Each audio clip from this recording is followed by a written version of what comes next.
We continue breaking news coverage of the mass shooting at Apalachee High School in Winder, Georgia. It has been 24 hours since 2 teachers and 2 students were killed, and today investigators are piecing together how this tragedy unfolded. We are just getting this image here of the alleged shooter for the very first time. Yeah, this is our first look at 14-year-old Colt Gray, accused in this shooting and now charged with murder. This is a yearbook photo that a parent shared with 11 Alive News. This picture was taken 2 years ago when he was in middle school. A neighbor tells us he lives with his father and his 2 young siblings. It was 10:23 yesterday morning when the first reports of gunshots inside the school came in. Students went on immediate hard lockdown, and these were the first images that we saw of all the students outside the school once it was determined the immediate threat had ended. Today, students and parents are sharing more about that experience, and in a moment we'll share video from inside the school. Today, we are thinking of the families of these loved ones here. Now, the Georgia Bureau of Investigation has identified the victims: 2 teachers who were killed, 39-year-old Richard Aspinwall, who was also a teacher and a coach, and 53-year-old Christina Aramay. The shooting took the lives of 2 14-year-old students, Christian Angulo and Mason Schermerhorn. We have team coverage to walk you through the latest on the investigation. We have more on the shooter's past connection with the FBI and new information about the weapon that he used.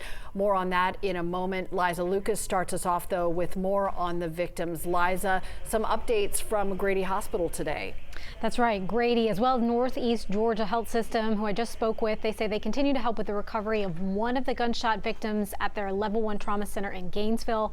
I'm told that person is stable, while several of the other victims that they were treating at other locations have been released. Now, Grady tells me the patient that they are treating from the shooting remains at the hospital, so we're going to stay on top of that. The sheriff at last check sharing that all of the 9 who were injured are expected to survive. Meanwhile, so many remembrances pouring in, and we want to talk about the legacy of Coach Richard Aspinwall, who you see right there. He taught math and was the defensive coordinator for the football team, and previously also taught, we learned, and coached in Gwinnett. So he's got a big reach here. The Apalachee football team writing on X that they are grateful for the support, stating, "To our beloved defensive coordinator Ricky Aspinwall, we will carry you heavy in our hearts. We love you, Coach A." A GoFundMe to help his wife and 2 little ones has already surpassed its original goal. Take a listen to a fellow teacher talk about how respected he was at the school. He meant a lot to this community, a lot to the athletic programs that we have at our institution, so he'll be sorely missed. It's hard to replace someone like that. We've also verified a separate fundraising effort for 14-year-old Christian, who you see right there in front of his 14-year birthday cake.